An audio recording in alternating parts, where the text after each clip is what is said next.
Hello friends, welcome to my channel Study Zone. Never stop learning. Today I am going to tell you the answers of top 75 questions 2021 boards. First question was explain double circulation. The answer is the human circulatory system.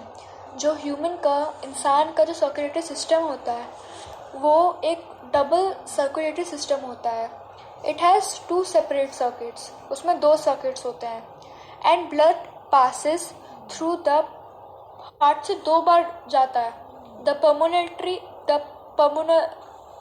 Heart and lungs.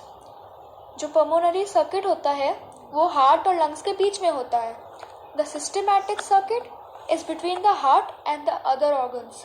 जो systematic circuit होता है वो heart और other organs के बीच में होता है.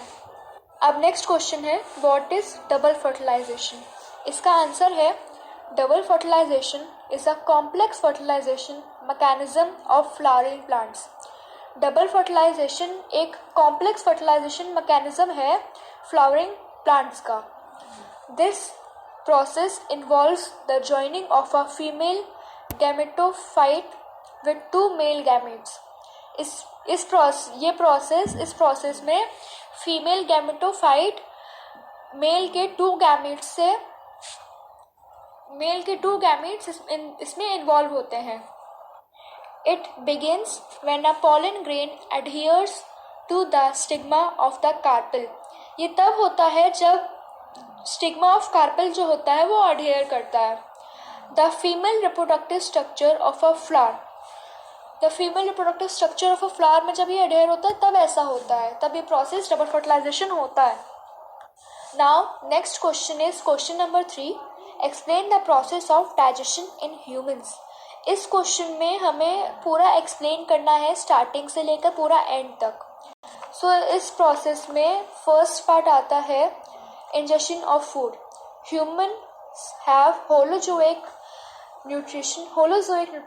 That means the food is consumed as a whole and the digestion occurs internally. और जो डाइजेशन होता है वो इंटरनली अकर होता है. अब ये कैसे डिस्क्राइब होता है ये मैं आपको बताऊंगी. इसके 5 स्टेप्स होते हैं.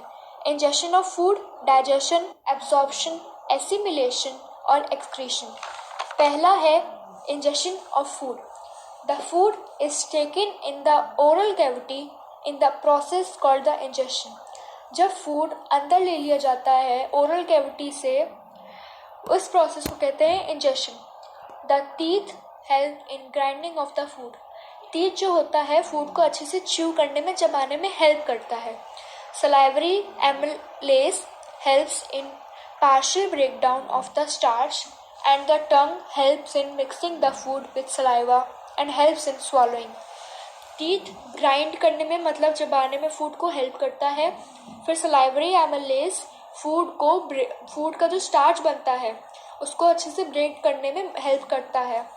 और जो टंग होती है वो फूड को सलाइवा से मिक्स करने में हेल्प करती है और स्वॉलिंग में भी हेल्प करती है टंग.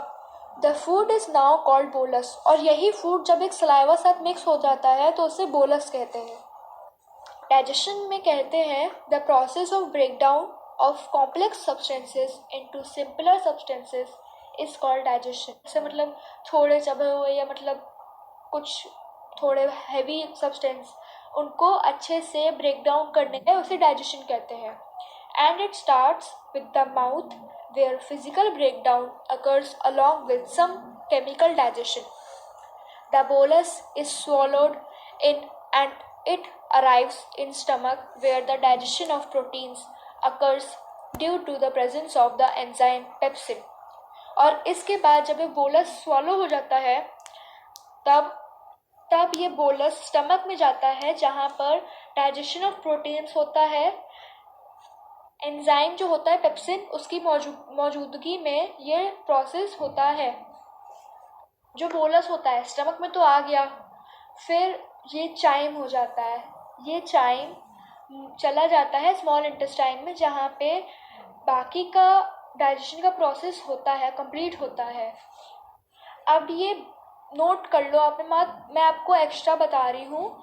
बोलस स्टमक में एक स्पेशल मसल्स होती हैं, उनकी हेल्प से जाता है। कौन सी मसल्स? Sphincter muscles. इनकी हेल्प से बोलस हमारे स्टमक में जाता है। फिर वो चाइम बन जाता है। चाइम से वो स्मॉल इंटेस्टाइन में चाइम जब वो बन गया तब वो स्मॉल इंटेस्टाइन में जाता है और जो बाकी का प्रोसेस होता है डाइजेशन का उसे कंप्लीट करता है। Pancreatic juice, intestinal juice and bile juice result करते हैं breakdown of carbohydrates, fats and the rest of the proteins. जितने भी प्रोटीन्स होते हैं जैसे कि प्रोटीन्स, फैट्स और कार्बोहाइड्रेट्स, इन तीनों को ब्रेक डाउन करने में पैंक्रियाटिक जूस, इंटेस्टाइनल जूस और बाइल जूस हेल्प करता है। जब ये प्रोसेस हो जाता है उसके बाद ये चाइल बन जाता है और फिर ये लार्ज इंटेस्टाइन में चला जाता है where the water is absorbed. अब नेक्स्ट प्रोसेस होता है एब्जॉर्प्शन। अब नोटिस करो, इसमें मैंने एंड में बोला वाटर इज एब्जॉर्ब्ड। एब्जॉर्ब्ड के बाद मतलब एब्जॉर्प्शन। अब एब्जॉर्प्शन कहाँ आता है? The digested food is absorbed via the finger like projections present on the inner surface of the small intestine and then reach the blood stream.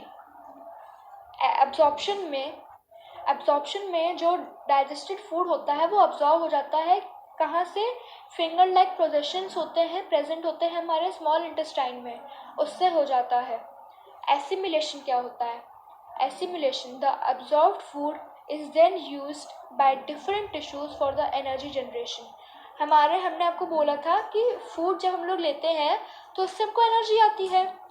अब इसी point में ये बोला गया है जब फूड अब्जॉर्ब हो जाता है फिर वो वेरियस टिश्यूज़ के एरिया में चला जाता है जिससे कि एनर्जी क्रिएट होती है। एनर्जी इसी से क्रिएट होती है। ये एसिमिलेशन का ये पॉइंट इम्पॉर्टेंट है। The excess food is stored as glycogen in the liver and as fats in adipose tissues. Fatty food होता है मतलब जब एक्सेस ग्लाइकोजन के रूप में लिवर में स्टोर हो जाता है and as fats in adipose tissues. Adipose tissues में एज अ फैट स्टोर हो जाता है। Excretion, the undigested material passes from the small intestine to the rectum of the large intestine. Small intestine के 3 parts होते हैं, duodenum, jejunum and ileum. और large intestine के भी 3 पार्ट्स होते हैं। फर्स्ट पार्ट होता है caecum, second rectum, third and colon. इस पॉइंट में यही कहा है that undigested material passes from the small intestine to the rectum. Rectum बताया मैंने आपको, second part of large intestine, वहाँ पे चला जाता है। From where it is removed from the body through anus. वहाँ से वो रिमूव हो जाता है बॉडी से एनस से। क्वेश्चन 4 है, explain 3 steps involve in photosynthesis. Photosynthesis में कौन से 3 स्टेप्स इन्वॉल्व होते हैं इसमें हमें वो बताना है। First step, absorption of light energy by chlorophyll. Second step, conversion of light energy to chemical energy and splitting of water molecules into hydrogen and oxygen. Third point, reduction of carbon dioxide to carbohydrates. Question 3 है, difference between aerobic and anaerobic respiration. Aerobic respiration occurs in the presence of oxygen, whereas anaerobic respiration occurs in the absence of oxygen. Aerobic respiration जब oxygen होता है तब होता है, anaerobic respiration तब होता है जब ऑक्सीजन नहीं हो। Aerobic respiration found in all higher plants and animals. Aerobic respiration higher plants और एनिमल्स में फाउंड होता है। Anaerobic respiration is usually found in micro organisms में मिलता है। Aerobic respiration occur inside the cell, ये इन सेल के अंदर होता है। और एनारोबिक रेस्पिरेशन कहीं भी हो जाता है, occurs anywhere. Aerobic respiration is non toxic to the organisms. ये नॉन टॉक्सिक होता है मतलब कोई इनको हार्म नहीं करता। और वहीं anaerobic respiration is toxic to higher organisms. और वहीं एनारोबिक रेस्पिरेशन टॉक्सिक होता है, एक हार्मफुल होता है हायर ऑर्गेनिजम्स के लिए। क्वेश्चन 6 है, what is selective reabsorption.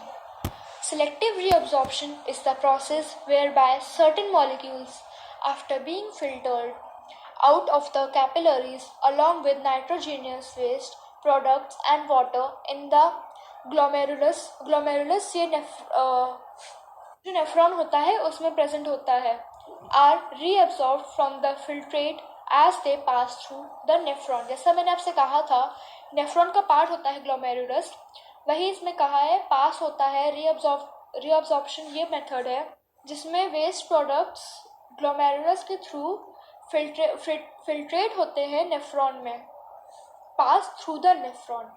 Question 7 है, list and explain in brief 3 methods of contraception.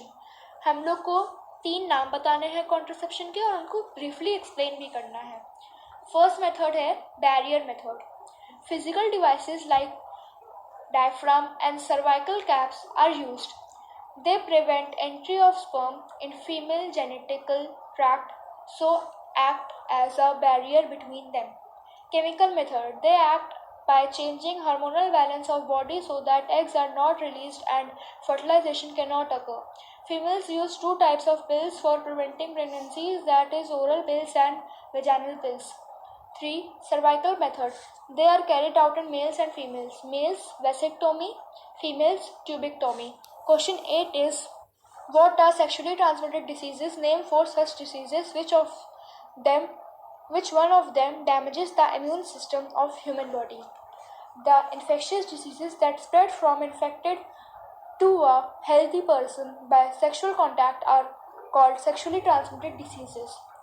Diseases, 4 types of diseases are HIV, AIDS, warts, syphilis, gonorrhea. HIV, AIDS damages the immune system of human body. HIV, AIDS होता है ऐसी बीमारी जो immune system, जो human की immunity system को damage करता है, ह्यूमन के।